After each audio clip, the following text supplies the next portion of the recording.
et d'équipe. J'ai vu tellement de pépites, de personnes qui ont un potentiel de dingue, entravées par les normes, entravées par toutes les croyances qu'on leur mettait en tête, entravées par le fait qu'elles ne se connaissaient pas elles-mêmes et donc du coup bourrées de peur et elles s'enfermaient dans un processus. Je vois un poste passer à l'école supérieure de commerce de Troyes, école de commerce de Troyes. Moi qui n'ai pas de diplôme, et je me suis dit, mais royal, trop bien, si j'arrive à y aller, tu vois, je me prouve à moi-même. Salut à tous, je sais, vous avez envie de me tuer. Ça fait des mois et des mois que vous ne m'avez pas vu. Je suis vraiment désolé. Pour me faire pardonner, je commence par un petit Imo Talk avec une invitée très spéciale, Audrey, une coach en mindset. On la retrouve juste après le générique. Allez, à tout de suite.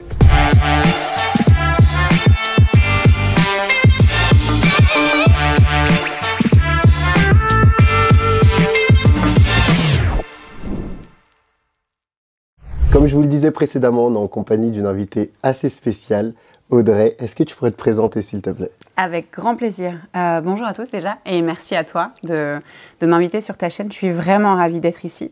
Et je souligne particulièrement le fait que tu aies eu cette petite appétence-là pour le mindset. Vraiment très très cool. Ça fait plaisir.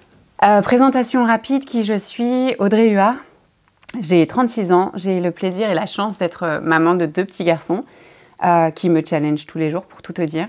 Je suis aussi la femme d'un homme merveilleux avec qui je suis mariée depuis très peu de temps, mais qui m'accompagne depuis maintenant quasiment 17 ans.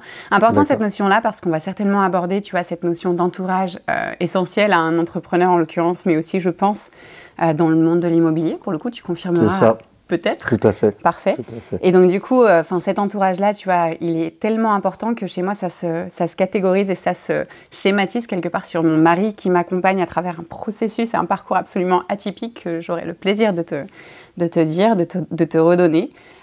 Et donc du coup, s'il y a un truc qui me caractérise et qui me permet de faire un lien entre le perso et le pro, c'est quelque part un petit peu cette notion de passion, puisque je suis une personne passionnée, vraiment, de sport, de cette valeur qui m'accompagne, qui est le dépassement de soi. Mais s'il y a un truc qui me rend vraiment dingue, qui peut me permettre de parler pendant 10 ans, un peu comme je suis en train de le faire là, c'est ce qu'il faut, c'est ce qu'il faut. Parfait, ça me va. Pas. C'est cette notion en fait de développement de potentiel humain. D'accord. Et si ça me passionne autant, c'est pas pour rien. Si tu veux, c'est un peu le reflet quelque part de mon parcours, puisque aujourd'hui j'ai ouvert mon entreprise, Audrey Huard Coaching, qui est une entreprise spécialisée dans l'accompagnement des leaders, entrepreneurs et managers, qui leur permet quelque part, entre autres, de découvrir leur potentiel, de l'aimer et de savoir comment l'actionner à des moments opportuns. Ça, c'est les grandes lignes. Mais on travaille le leadership, on travaille le mindset, on travaille l'alignement de la personne. Et donc, du coup, j'ai créé cette société-là il y a maintenant 2 ans. Et la raison pour laquelle elle existe, c'est simplement parce que, tu vois, il y a encore 15 ans, moi, j'étais vendeuse, sans diplôme, sans rien, avec un mindset fixe totalement, cette croyance imprégnée qui était celle de se dire, en fait, j'évoluerai jamais de toute ma vie. Et l'expérience, la vie m'a montré, m'a emmenée vers des chemins complètement différents qui m'ont ouvert d'un point de vue mindset et d'un point de vue croyance. Et donc du coup, je te dis, 7 évolutions professionnelles où j'ai pris des responsabilités à chaque fois jusqu'à gérer 2 centres commerciaux à impact local fort qui génèrent à eux-mêmes des millions d'euros. D'accord. C'est vraiment inspirant comme parcours. Mais en fait, c'est quoi qui t'a poussé concrètement à l'entrepreneuriat, à te dire... justement, tu m'as dit que tu avais des croyances fixes. Qu'est-ce qui t'a ouvert l'esprit comme ça? En vrai, les gens. Ok. Si tu veux, alors, je me rappelle très bien la première fois où ça a commencé, je vais te la redonner. J'achète ma maison avec mon mari, en l'occurrence. J'achète ma maison il y a maintenant quasiment 13 ans et du coup, je fais le rendez-vous avec la banquière et tout. Puis, tu sais, il arrive ce moment quand tu achètes une maison, que tu connais certainement très très bien, ce moment où la banquière te dit « mais vous gagnez combien ?» Ouais. Horrible, tu vois. Et moi, en fait, je suis vraiment, tu vois, dans un état d'esprit où je me sens pas encore, tu vois, je me sens même, je vais le dire vraiment, je me sens nulle. Tu vois, je suis vendeuse, j'aime ce que je fais, mais je me rends compte que toute ma vie, en fait, j'évoluerai pas et que je n'ai aucun moyen d'évoluer puisque je n'ai pas de diplôme. Donc, elle me demande ça, je lui donne mon salaire et elle me dit ce mot-là, cette phrase, pour l'instant. Et elle marque un stop, tu vois. Et en gros, à ce moment-là, son pour l'instant, en fait, après a éclipsé toutes ces paroles, je ne sais absolument pas ce qui s'est passé à la fin de cet entretien-là. C'est Flo, mon mari, qui a géré. Parce que dans ma tête, en fait, il y avait ce pour l'instant qui tournait en boucle. Et du coup, si tu veux, c'est comme ça que ça fonctionne dans le mindset. Tu as une brèche qui commence à se créer. Et donc, du coup, tu commences à te poser des questions. Et moi, en l'occurrence, c'était l'ouverture à « mais attends, elle est experte. Je ne suis pas la première personne qu'elle voit. » Donc, ça veut dire que potentiellement, il y a des personnes qui, comme moi, ont évolué, ont gagné plus. Mais du coup, si elle me dit ça, pourquoi pas moi ? Et tu vois, ça a été la première ouverture, la première prise de conscience. Cette personne ne le sait même pas. Qu'elle t'a inspiré. Non, mais en fait, elle a plus que ça. Elle a changé ma vie. Elle a commencé à élargir un petit peu ma vision du monde. Et donc, en fait, c'est plein de successions d'événements comme ça qui m'ont permis cette ouverture-là. Et d'ouvrir aujourd'hui mon entreprise. Tu me demandais pourquoi. Ouais. En fait...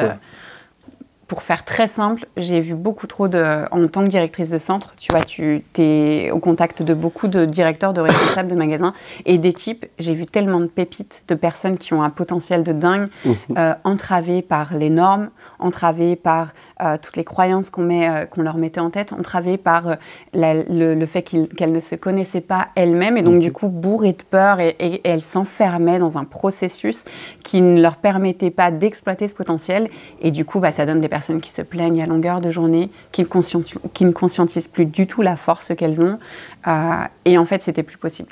Je me suis dit il faut faire quelque chose. Tu t'es dit que tu devais les aider. Ouais vraiment c'est tout à fait ça. Je me suis dit j'ai mis ma cape. Ouais. Non, ça fait un peu ça, mais c'est pas totalement ça. Mais en vrai, je me suis dit non, je pense qu'il y a un truc aussi que je ne dis pas et qui est important, c'est que je commençais à entendre des personnes qui venaient me voir et qui me disaient Audrey, ce que tu fais, c'est énorme. Le parcours que tu as, il est tellement inspirant. Et en fait, au départ, je me disais mais de quoi il me parle ? Mais quel parcours ? J'ai pas de diplôme, de quoi on parle en fait ? Et si tu veux, au fur et à mesure qu'on commence à me le dire, j'ai commencé de la même manière que la banquière à me dire attends, il y a quelque chose qu'il voit mais que je ne vois pas. Je vais commencer à me regarder moi pour comprendre un petit peu. Et en fait, oui, effectivement, pour la plupart des gens, je représente une certaine forme de réussite qu'ils aimeraient avoir mais qu'ils n'arrivent pas à atteindre.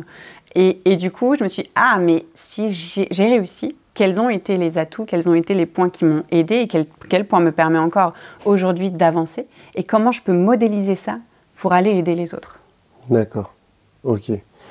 Et du coup, tu m'as dit qu'au début, tu travaillais dans un magasin. Ouais.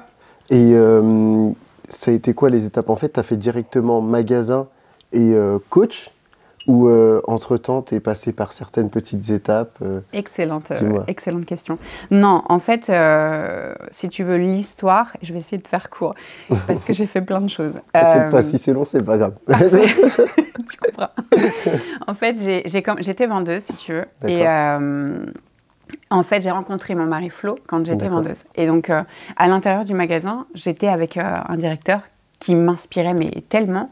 Et si tu veux, avant que la relation avec Flo en fait devienne publique, parce qu'on ne voulait pas trop en parler vu qu'on était dans le même magasin, avant ça, on commençait à me dire que j'allais évoluer dans ce magasin, que j'allais prendre des responsabilités, etc. Et donc du coup, il a fallu un moment que je dise que j'étais avec Flo. Ça a coupé complètement mes possibilités d'évolution en interne, puisque deux personnes n'évoluent pas. Un couple ne peut pas avoir des postes à responsabilité sur le même magasin.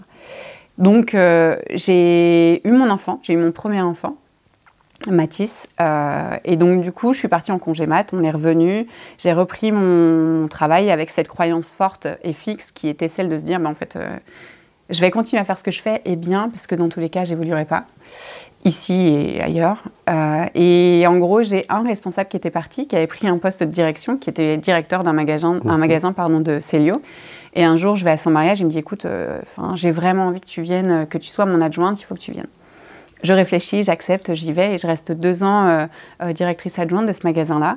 Il a un coup de téléphone un jour pour reprendre la direction d'un autre magasin. Il refuse parce que le secteur ne lui plaît pas, secteur prêt-à-porter enfant. Mais il dit, attendez, j'ai quelqu'un pour vous, je vous donne son numéro. Il donne mon numéro, on se contacte, je passe l'entretien, ça se passe bien. Je reprends la direction de mon premier magasin à ce moment-là. Je redresse le magasin parce que je prends un magasin qui est en perdition avec une équipe... qui a fui le magasin, donc vraiment un truc merdique au possible. Ouais, je le dis comme ça. Heureusement, il y avait des pépites à l'intérieur sur lesquelles on a capitalisé, mais je t'assure que quand je suis arrivée, c'était vraiment la merde. C'était mon premier poste en plus, tu vois, en autonomie. Je me suis dit, waouh. Faut pas dire le nom du magasin. Enfin, c'est pas très compliqué à savoir. Néanmoins, en fait, très rapidement.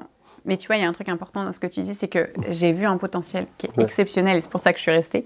Et rapidement, en fait, le magasin, on a rechangé l'équipe. Il y a une nouvelle équipe qui est venue. On a pu exploiter ce potentiel dont je te parle. Et en fait, il a monté en chiffre d'affaires. Donc, on m'a confié un autre magasin. Donc, j'en avais 2 à gérer. J'ai géré les 2 magasins et c'était trop bien. J'ai adoré, mais c'est une enseigne qui est juste géniale. La collection, enfin, tout est bien dans ce magasin. C'était vraiment là. En fait, si tu veux, c'était la résultante de l'inaction de certaines personnes. Et moi, je récupérais un passif. Donc, rien à voir avec la marque, rien à voir avec le magasin. Mais plutôt avec le passif et l'histoire de ce magasin-là. Et donc, du coup... je décide de me dire, ok, c'est peut-être le moment, tu vois, d'évoluer, parce que à l'intérieur de cette enseigne-là, on me parle de poste de DR, mais je sais qu'il faut que je quitte 3, et j'ai pas envie de le faire à ce moment-là. Donc du coup, je me dis, ok, bon, qu'est-ce que je vais pouvoir faire? Où est-ce que je vais pouvoir... C'est la première fois que je postule un poste en plus, donc je me dis, qu'est-ce que je vais aller chercher? Je vois un poste passer à l'école supérieure de commerce de Troyes, école de commerce de Troyes. Moi qui n'ai pas de diplôme. Et je me suis dit, mais royal, trop bien. Si j'arrive à y aller, tu vois, je me prouve à moi-même. Je passe les entretiens. Deuxième prise de conscience de ma vie, et je vais te raconter cet entretien-là. Je passe l'entretien avec la personne qui sera mon supérieur à ce moment-là. Je transpire, mais comme jamais. Je me sens, mais comme une merde, mais royale. C'est-à-dire que pour moi, je ne vaux rien. Je te jure que pendant l'entretien, je vends ma mère. Vraiment, tu vois.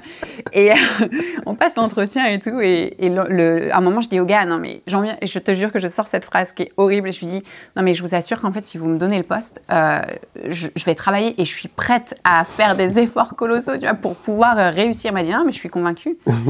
Mais c'est pas moi que vous allez devoir convaincre, c'est ma supérieure. Et là, pour le coup, elle a fait l'ENA. Il me peint un tableau, mais genre, la nana, c'est le président, tu vois. Enfin, oh mon Dieu. Oh et mon je Dieu. rentre et je me dis, mais exactement. J'imagine. Tu vois le truc? Je rentre et je me dis, bon, je vais chercher une pelle tout de suite, je creuse un trou, je m'enterre, je ressors plus jamais de ma vie, tu vois, je veux pas faire cet entretien, ça va être horrible. Et il appuie très très fort, il appuie là où ça fait mal, alors très très fort, là on dirait que c'est quelque chose de bien, mais pour moi ça ne l'était pas, très très fort dans le mauvais sens où il appuie, tu vois, sur mes faiblesses, pas de diplôme, et moi je vends mes faiblesses, tu vois, je vomis mes faiblesses en plus, donc il appuie sur ça. Et j'arrive le jour de l'entretien, je le prépare comme jamais, je dors quasiment pas de la nuit, enfin je prépare mon truc béton. J'arrive à l'entretien, je suis tremblante, j'ai une boule au ventre de dingue, je passe la porte, ils sont tous les deux là, je vois cette femme et tout, on se salue, et je commence à parler, elle me dit, cette fameuse question, présentez-vous, donc je parle de moi. J'essaye encore, tu vois, de me dire, je vais sortir un truc, tu vois, il faut qu'elle voit un truc quand même. Que t'es motivée, ouais, tu vois, je suis bien en vrai, je te jure, je suis bien. Prenez-moi. Prenez-moi, s'il te plaît, pour moi. Et donc, on commence l'entretien, je parle de mon parcours, et il se passe un truc aux antipodes de ce à quoi je pensais. Elle m'applaudit. La nana, bardée de diplôme, m'applaudit. Et moi, je me dis, mais qu'est-ce qu'elle fait? Pourquoi elle m'applaudit? Elle me dit, non, mais en fait, je pense juste que vous ne vous rendez pas compte. Vous êtes un profil autodidacte. C'est la première fois qu'on me dit ça. C'est la première fois que j'entends ce terme-là. Pour moi, en tout cas, elle me dit, vous êtes un profil autodidacte. Vous ne vous rendez pas compte de tout ce que vous avez accompli sans formation, sans diplôme. Bravo. Donc, je me dis, waouh, cette femme-là ne le sait pas, mais elle fait partie des personnes qui ont changé ma vie aussi. Je rentre chez moi, j'ai le poste. Je rentre chez moi, je suis trop contente. Ça a été un flop total parce que le poste pour lequel je m'étais battue était complètement en dessous de mes compétences, en fait. Si tu veux. J'ai été éliminée par l'école, mais en vrai, enfin, c'était... bref, ça a été une expérience assez particulière et d'ailleurs, j'aurais pu évoluer au sein de cette structure-là et j'ai choisi de ne pas le faire par respect pour l'école, par respect pour mon chef qui était actuellement en poste et tout. Donc du coup, j'ai balayé un peu ce côté, cette période-là qui a été assez difficile quand même. Donc rapidement, je me suis rendu compte qu'il fallait que je pouvais faire plus. Et donc, le hasard a fait qu'on m'a appelée pour reprendre la direction d'un centre commercial. Pareil, en perdition. Donc quand on m'a dit le nom, c'était Marc Avenue à Troyes pour le coup. Et quand on m'a dit le nom, je me suis dit... J'y vais ou j'y vais pas? Est-ce que c'est le mouroir? Tu vois, est-ce que je vais y aller? C'est la fin de ma carrière, on va plus entendre parler de moi. Mais quelque chose me disait qu'il fallait que j'y aille. Et c'est un challenge, un défi tellement colossal, si tu veux. Nouveau métier, un centre... J'avais l'habitude, souvent on me confie des points de vente en perdition et donc du coup il faut que je la monte. Donc là c'était au-dessus, donc je me suis dit pourquoi pas. J'ai saisi cette opportunité-là. Je crois que c'est la meilleure décision de ma vie. Ça a été 2 ans, parce que je l'ai tenu pendant 2 ans, ça a été 2 ans extrêmement challengeants, mais tellement formateurs. Et à l'intérieur de cette période-là, il y avait tellement de grandes victoires, c'était vraiment dingue, c'était trop bien. Mais j'avais quand même ce truc-là de me dire, ok, j'arrive au bout, 2 ans. Je savais qu'à l'intérieur de l'entreprise, je ne pouvais pas forcément évoluer. C'est une trop petite structure. Ou alors pas maintenant. Donc, je ne voulais pas que ce soit long. C'est un choix que j'ai fait. Et donc, du coup, on m'a contacté pour reprendre 2 centres commerciaux. J'ai passé les entretiens, je les ai eus. Et donc, du coup, j'ai fait 1 an, moins d'1 an d'ailleurs, dans ces centres-là. L'expérience n'a pas été exceptionnelle parce qu'en fait, le métier me plaisait moins que ce que je faisais avant. Et surtout, c'est là où j'ai vraiment pris conscience qu'il y avait trop de pépites et qu'il fallait que je fasse quelque chose. Le métier de coach, je veux le faire depuis plusieurs années. Et là, c'était l'occasion. Ok, c'est vraiment inspirant comme parcours, c'est dingue. Surtout ce que tu dis, moi, ce que j'en retire, c'est vraiment l'aspect où en fait, tu pensais que tu n'étais pas capable. Et enfin, on en revient au mindset. Alors qu'en fait, les capacités que tu avais, ils étaient bien plus... En fait, tu sous-estimais tes capacités. Alors, non seulement je sous-estimais, mais pire, je m'auto-sabotais. Pour renforcer cette croyance-là, qui était celle de se dire que j'ai pas de diplôme, c'était ancré, hein, j'ai pas de diplôme, je ne vaux rien, j'ai pas de diplôme, donc je ne sais pas faire, je m'auto-sabotais. Tu vois, quand j'ai quand j'ai fait l'entretien, pendant l'entretien, je te jure que c'était ridicule. Parce que, en fait, à ce moment-là, c'est comme si inconsciemment il fallait que je conforte cette croyance qui était celle de dire que j'ai pas de diplôme. Surtout là, j'étais à l'ESC, enfin à Y School pour le coup. Je me suis dit mais en fait c'est le lieu, tu vois, par excellence, etc. Et donc du coup je me suis auto-sabotée totalement. C'est dingue, c'est dingue. Et au niveau de tes coachings, c'est quoi le concept clé du coup que tu vas enseigner à tes élèves?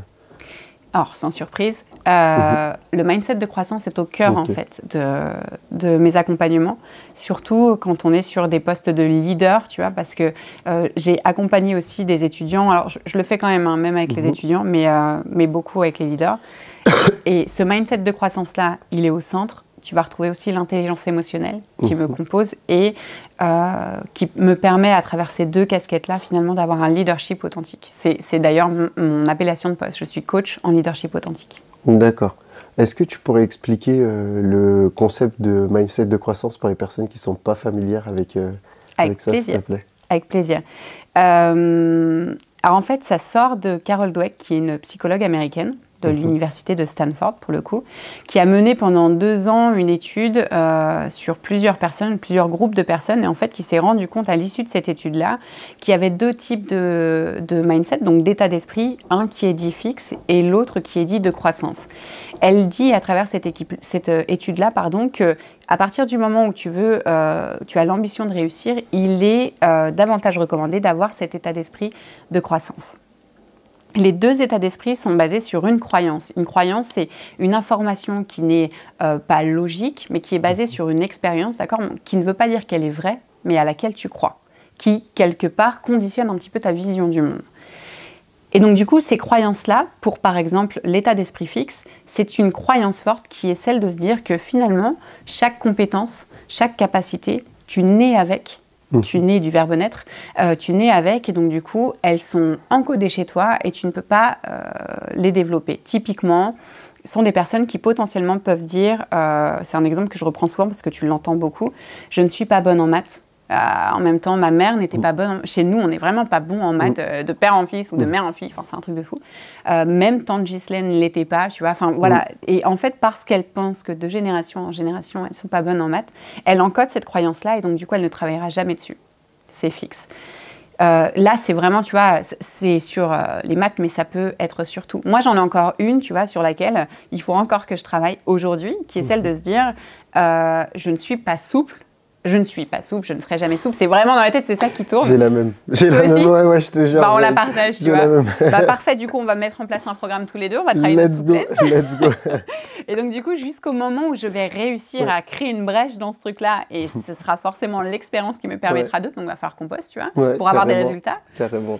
Et tu vois, il y a encore des... Ça dépend, en fait, c'est sur différents items. À l'inverse du mindset de croissance qui, lui, est un mindset où tu es persuadé que tout peut s'acquérir à partir du moment où tu vas faire des efforts, où tu vas avoir la culture du feedback, où les échecs te permettront d'apprendre et non plus de te stopper. Dans la globalité, pour expliquer le mindset de croissance et le mindset fixe, c'est comme ça que je pourrais le faire. D'accord.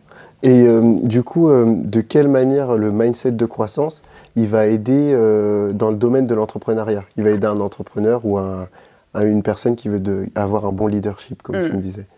En fait, il est clé, à mon sens, parce que, je ne vais pas te l'apprendre, mais dans le domaine de l'entrepreneuriat, en fait, tu ne fais que faire face à des échecs. Et si tu ne fais pas face à des échecs, c'est que quelque part, tu ne te donnes pas les moyens de réussir.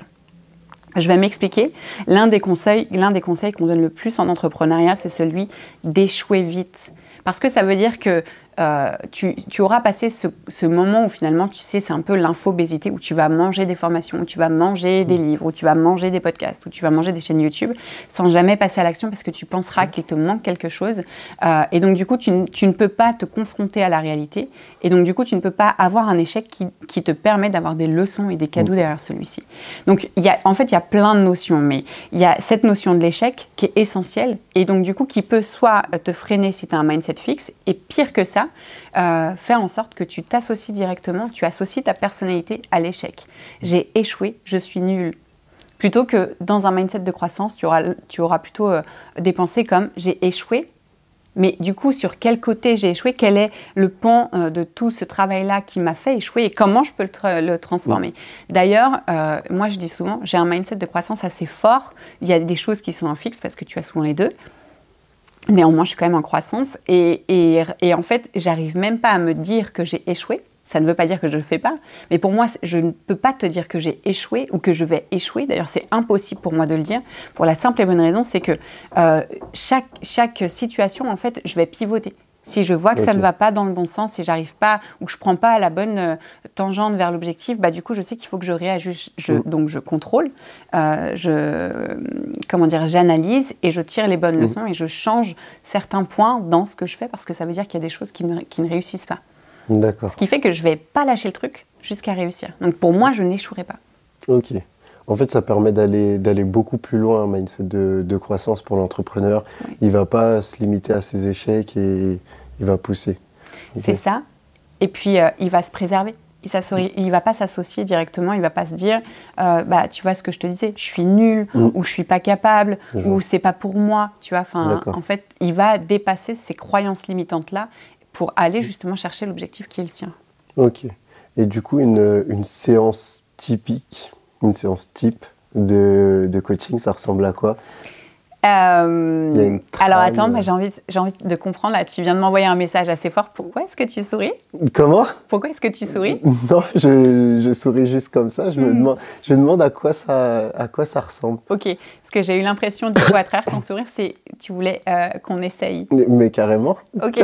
Carrément. En fait, carrément. Si tu veux une séance de coaching, c'est... Alors déjà, le coaching en lui-même, il y a un truc à déterminer, c'est que c'est pas du conseil. Ok, donc je ne conseille pas les gens. C'est basé sur le questionnement. Donc, pendant une séance classique, je vais beaucoup écouter. Je vais regarder ta posture, je vais regarder tes mimiques, comme je viens de le faire là. Tu envoies des messages que tu ne dis pas. Donc, je vais analyser un petit peu tout ça pour comprendre un petit peu où je dois t'emmener dans tes questionnements, de manière à ce que tu puisses ouvrir des portes, soit que tu n'as pas encore ouvertes, ou voir les choses différemment. Tu vois, assez rapidement, je peux capter potentiellement des freins que tu conscientiseras pas. Et donc, du coup, je vais ajuster mon questionnement pour que tu puisses voir jusqu'à ce que tu prennes conscience que ce truc-là te freine, tu vois. Donc, je vais pas te le dire, mais c'est toi qui vas le sortir. Et ça va donner des trucs comme « Ah, mais attends, je viens de me rendre compte de ça, en fait. » Ouais, je comprends. Mais énorme, tu vois. Donc, mais je viens de me rendre compte d'un truc. Je cherche ça, moi, en fait. C'est ce que je vais chercher. Ok. Et du coup, c'est quoi les principaux obstacles auxquels tes clients ils vont faire face? Par exemple, est-ce qu'il y a certains clients qui n'arrivent pas justement à avoir ce déclic et tu as des exercices particuliers pour cela? Ou c'est quoi les principaux obstacles vraiment à ça? Alors, par principaux obstacles, tu veux dire, est-ce qu'on est sur la problématique pour laquelle ils viennent me chercher ou alors en coaching? En fait, les deux. Les deux. Okay. Dans un premier temps, en coaching. Et même la problématique pour laquelle ils viennent te chercher, ça va être quoi qui ressort le plus souvent? Mais plutôt en coaching dans un premier temps. Ok, en coaching, là, en fait, les problématiques, elles sont relativement diverses. Mais si tu veux, la principale à laquelle je dois faire face, c'est justement cette incapacité parfois à leur montrer ce que je vois. Okay. Tu vois, il est facile de le dire, je pourrais leur balancer l'info, mais c'est pas mon job en fait. Moi, je veux qu'ils voient par eux-mêmes. Et des fois, tu es tellement enfermé dans ta vision du monde, dans cette croyance-là qui est tellement forte et encodée chez toi, que c'est difficile pour moi de t'en sortir. Tu vois ? Parce que je pourrais éventuellement te dire, tu vois, les choses telles qu'elles sont. Ce serait, voilà, on arrive à la fin. Mais en fait, finalement, je pourrais te dire que le canapé est bleu. Si toi, tu penses qu'il est orange ou je ne sais pas quelle couleur, en fait, ça ne changera rien. Je peux te le dire, ça ne changera rien. Néanmoins, si je te prouve par A plus B qu'en réalité, si la raison pour laquelle tu le vois orange, c'est parce qu'en fait, à la base, il y a quelqu'un qui s'est dit que la couleur bidule, et je te raconte l'histoire, peut-être que là, du coup, tu vas commencer à te dire, OK, pourquoi pas. Et moi, c'est cette brèche-là, ce doute-là qui est intéressant pour moi. Et donc, du coup, en coaching, c'est ça. Première difficulté qui en emmène une deuxième, c'est qu'à partir du moment où il y a cette prise de conscience qui émerge, en général, ça déstabilise complètement mes coachés, mes clients. Parce que je crée une brèche à l'intérieur d'un système qui est sécuritaire pour ancré, eux. Exactement. Ok, je comprends. Et en l'ouvrant, moi, j'ai déjà dû arrêter des séances parce que, en fait, la personne, tu vois ce qui s'est passé avec la banquière, elle pouvait dire que c'est ce qui se passe en coaching. C'est-à-dire que tout ce que je peux dire après, c'est fini, je le vois, la personne a déconnecté et je dois garantir la sécurité ontologique, c'est-à-dire que je dois garantir que la personne va bien, que tout est OK, que cette croyance-là ne va pas, chambouler sa vie dans le mauvais sens, etc. Et donc, on prend un temps pour échanger et ça, c'est aussi une difficulté à laquelle je dois être vigilante. Les problématiques pour lesquelles on vient me chercher, elles sont diverses et variées. Je suis coach en leadership authentique. C'est souvent pour ce chapeau-là, tu vas travailler son leadership ou des personnes qui se dissocient du rôle de leader ou des personnes qui ont envie d'évoluer en tant que leader. Donc, on vient me chercher pour ça. Mais en réalité, la plupart des problèmes sont inconscients. Donc, du coup, c'est en coaching qu'on travaille réellement la raison pour laquelle on est ensemble, en fait. Ils ne le savent pas. Quand ils viennent me chercher, ils savent qu'il y a quelque chose qui ne va pas. Ils ne savent pas ce que c'est. Donc, le chapeau, la couverture de base, c'est le leadership. Et du coup, au niveau de ta carrière, c'est quoi tes projets futurs? Est-ce que tu peux nous en parler? Est-ce que tu as des choses qui sont sur lesquelles tu travailles dans l'ombre? Oui, il y en a. Alors déjà, j'ai une vision de ma carrière qui est plutôt limpide, c'est-à-dire que dans ma tête, si tu veux, j'ai vraiment envie d'arriver à un rêve ultime qui est celui de se dire, OK, tu sais, moi, mon claim, c'est en fait, ta réussite ne dépend absolument pas de ce que tu as ou de ce que tu n'as pas. Elle dépend de qui tu es et particulièrement de ton potentiel et de ta manière, de la façon que tu as de l'activer. Okay. Et donc, du coup, à partir de là, j'ai pas de diplôme et pour autant, j'ai réussi. Donc, ma vision ultime, c'est de me dire, en fait, je veux créer un mouvement, à terme, peut-être une école, tu as un processus de formation, une méthode qui permettra à tout le monde en général et surtout aux personnes qui n'ont pas justement le couvert le filet académique, de pouvoir réussir. Donc, les projets en sous-marin pour le moment, on travaille sous le chapeau des Dynamineurs, parce que du coup, j'ai un podcast qui a émergé il y a 3 mois qui s'appelle Les Dynamineurs, qui est à destination des entrepreneurs pour leur permettre justement de confronter à la fois la vision entrepreneuriale d'un entrepreneur qui est Eden, avec qui je le fais, et en même temps la vision d'un coach, donc la mienne pour le coup. Et donc du coup, en fait, on est en train de travailler sur un projet commun qui est la construction d'un accompagnement du coup avec toutes ces compétences opérationnelles et stratégiques marketing et toutes mes compétences opérationnelles et en même temps de coach et d'accompagnement, de consultante. Donc du coup, le prochain projet à court terme, c'est celui-ci, l'émergence de ce truc-là. Le mouvement qui va autour des dynamineurs, donc avec différents projets à l'intérieur, donc la création peut-être de réseaux ou en tout cas d'événements qui permettront justement l'émergence des talents ou du potentiel des personnes qui nous suivront. Je veux aussi continuer, enfin je suis aussi conférencière, mais tu le sais, puisque du coup j'ai eu le plaisir de dispenser une conférence devant toi. Donc du coup, accentuer aussi cette partie conférence parce que c'est quelque chose que j'adore et qui me permet de diffuser aussi le message et ma vision du monde de manière plutôt déjà sympathique, mais aussi cadrée. Ça, c'est top. Donc l'aspect conférence va être renforcé et dans l'idée de cette vision future, tu vois, c'est de pouvoir créer tout un concept de mouvement en conférence, donc événementiel, mais autour du développement personnel, professionnel, à travers des conférences, des interventions de pépites aussi qui pourront permettre l'émergence du potentiel des personnes qui seront là. Top, génial. Tu vends des formations actuellement? Alors, ce sont des accompagnements. D'accord, c'est vraiment que accompagnement.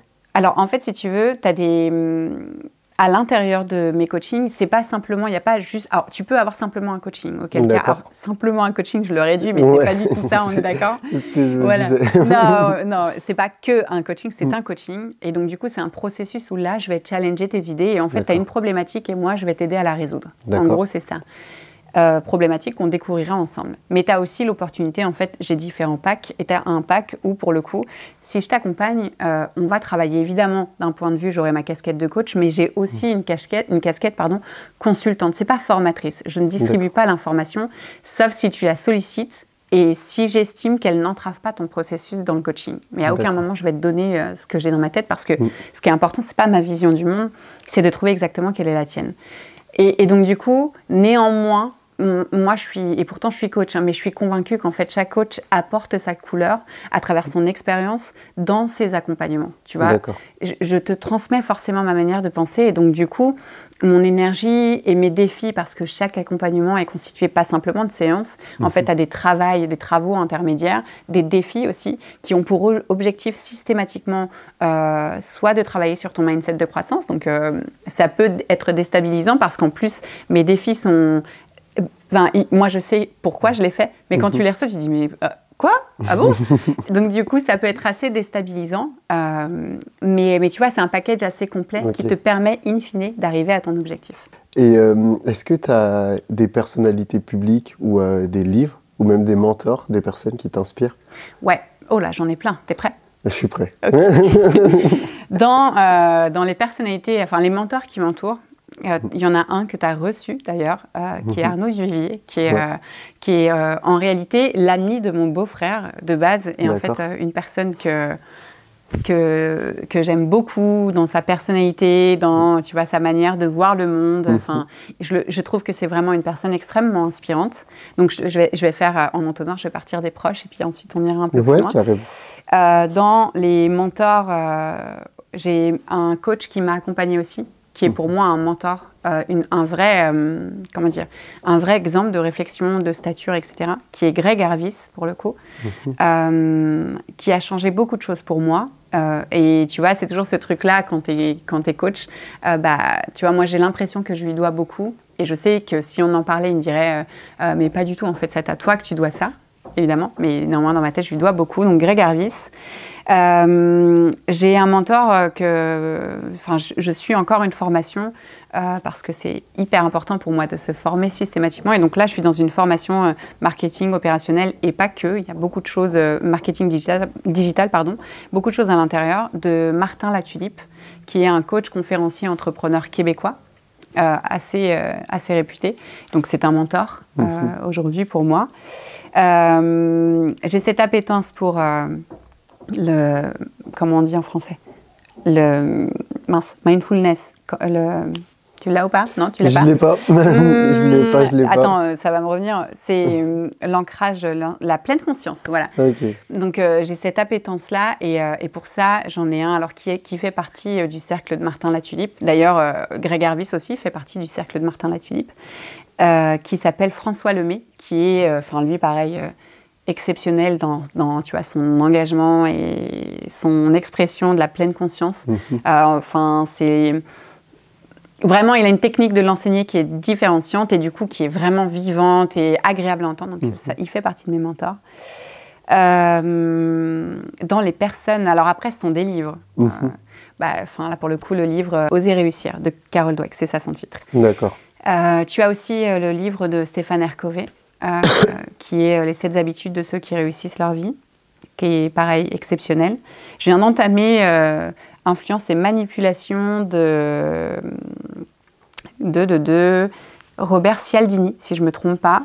Pareil, je me prends des claques à chaque fois. C'est hyper intéressant. Et puis, je pense que ce sera déjà pas mal. Alors après, Daniel Goleman ou Goleman, je ne sais jamais comment on dit, avec l'intelligence émotionnelle, évidemment, qui est un pavé énorme et qui a changé aussi beaucoup de choses pour moi. Ok. Et est-ce qu'à côté de ta carrière entrepreneuriale, tu as investi un peu dans l'immobilier ou même autre chose? Hyper intéressante cette question, je l'ai vue. Et non, je n'ai pas... Alors j'ai ma maison, si tu veux, j'ai investi dans ma maison personnelle, mais j'ai pas de... Comment dire? J'ai pas de biens que j'estime être de l'investissement immobilier, si tu veux. Bien que ça a été une question soulevée à un moment, quand j'étais directrice de centre commercial, on s'était dit, tiens, est-ce que ce serait pas le moment? Et tu vois, c'est intéressant parce que la raison pour laquelle je ne l'ai pas fait, c'est cette croyance limitante que finalement, il faut avoir tu vois, un patrimoine financier exceptionnel. Et je pense que cette croyance-là, on en avait parlé avec Arnaud en l'occurrence, cette croyance-là, déjà, elle est complètement fausse, elle est limitante. Et tu vois, c'est vraiment une croyance que j'ai pas mal travaillée. Je n'ai pas encore passé le cap de justement investir en immobilier. Mais je pense que c'est quelque chose que je veux faire par la suite. Ok, ça marche. Tu m'as dit tout à l'heure du coup que tu accompagnais quelqu'un que je connais très bien dans l'immobilier. Est-ce que tu as des exemples de croyances limitantes qui ressortent au niveau de ce domaine, de l'immobilier en particulier, ou ça va plus toucher l'entrepreneuriat? Alors déjà, il y a un truc, c'est que... Tout ce qui se dit, en fait, je suis tenue par le secret professionnel, donc tout ce qui se dit en coaching ne ressort pas du coaching. Je comprends. Donc du coup, je pourrais pas te parler, en fait, tu vois, de ce qu'il peut y avoir. Par contre, je peux prendre de la hauteur et te dire quels sont, selon moi, en fait, les principales freins. Surtout que au-delà de ce client-là pour lequel je ne dévoilerai pas évidemment ce qui se passe à l'intérieur, j'ai beaucoup de conversations avec des personnes qui sont dans l'immobilier, ce qui me permet justement d'avoir une certaine... Alors déjà, le milieu me passionne, j'aime beaucoup, et surtout, ça me permet d'avoir des billes en accompagnement. Les croyances que j'entends beaucoup en immobilier, alors là, je vais parler des agents, tu vois, en fait, c'est cette ambivalence, mais c'est aussi pour ça que j'ai créé cette conférence que tu as suivie sur tous les thèmes que j'ai abordés. C'est parfois cette difficulté d'être à la fois autonome, tu vois, d'avoir sa propre entreprise et en même temps de faire partie d'un groupe. C'est-à-dire que tu veux réussir et montrer que tu es capable de le faire, mais du coup, tu vas pas forcément en pensant que tu dois être en dualité parfois avec la structure qui t'accompagne. Tu vois, donc ça, c'est le premier gros piège. Et puis, on est sur un monde d'ego. Il y a beaucoup d'ego dans le monde de l'immobilier, mais comme beaucoup d'autres mondes, finalement, d'autres domaines. Mais c'est particulier, et vous le savez parce qu'à chaque fois, vous le dites de vous-même, en général, ça sort tout seul. Mais cet ego-là, en fait, va t'obliger à te comparer aux autres. Et souvent à comparer, en fait, les réussites avec ton arrière-scène, tu vois. Donc, on oublie rapidement son point d'origine. Et du coup, on peut mettre soit en place des mécanismes qui sont mauvais, et à la fois pour la dynamique collective, à la fois pour la dynamique personnelle, et qui entrave complètement le potentiel de l'agent immobilier et son potentiel engagement et la cohésion qu'il aurait pu susciter à l'intérieur d'une structure. Je comprends. Et du coup, pour finir, j'ai une question. Est-ce que tu auras un conseil à donner aux personnes qui nous regardent s'ils souhaitent adopter un mindset de croissance maintenant? Commencer dès maintenant. Waouh, il y en aurait plusieurs. Mais le premier, ce serait déjà en fait de commencer à te poser des questions sur ta manière d'envisager les choses sur différents aspects. Typiquement, comment tu réagis face à l'échec. Tu vois, commence à un travail d'introspection pour comprendre déjà comment tu fonctionnes. Donc, comment tu réagis face à l'échec. Est-ce que ça te stoppe? Est-ce que, à l'inverse, tu es en mesure de te dire « Attends, quelle leçon il y a derrière ça? Qu'est-ce que je peux aller chercher ?» C'est le premier truc. Après, évidemment, tu vas avoir toute la partie feedback. Comment tu réagis quand quelqu'un te donne un retour? Est-ce que déjà tu es une personne qui sollicite du feedback ou non? Parce que du coup, les personnes avec un mindset de croissance sont des personnes qui vont chercher le feedback et qui, quand un feedback négatif tombe, de la même manière que pour l'échec, sont en mesure de pivoter. Tu vois. Est-ce que tu penses que toutes tes compétences et tes capacités sont innées, ou alors est-ce que tu es plutôt enclin à te dire ok, je remonte les manches, je vais faire des efforts, je vais me mettre un peu en danger, mais je vais réussir à faire ça. Typiquement, je vais réussir à être souple. Moi que je dis. Tu vois, en gros, c'est balayer certains aspects de ta vie et commencer à regarder à l'intérieur de toi comment est ta vision du monde par rapport à différents aspects. Parce que souvent, le problème, c'est que on va chercher en fait les réponses de l'autre côté, c'est-à-dire d'un point de vue extérieur pour avoir des réponses intérieures, ce qui est complètement faussé et erroné. Donc, commence à te regarder toi-même, analyse tes propres schémas comportementaux, tes schémas de pensée, parce qu'on est sur une situation actuelle. Et souvent, en fait, ce qui commence à te dire il faut que je change ci, il faut que je change ça, et ben c'est parce que tu as une situation visée. Et pour aller d'une situation actuelle à une situation visée, il faut avoir en tête que tu dois changer à la fois ta manière de penser, et à la fois, du coup, forcément, tes comportements. Fais-le tout de suite. Exactement. Bah écoute Audrey, un grand merci à toi pour ton temps. Un grand merci d'être venu nous partager autant de valeurs. Et j'espère qu'on te reverra très bientôt sur la chaîne. Avec plaisir, vraiment. Merci à toi, merci beaucoup. Plaisir. Cette vidéo touche à sa fin. Si jamais tu as des questions par rapport à tout ce que tu viens de visionner, n'hésite pas à les poser dans l'espace commentaire. Et on se dit à très bientôt pour une nouvelle vidéo. Allez, ciao!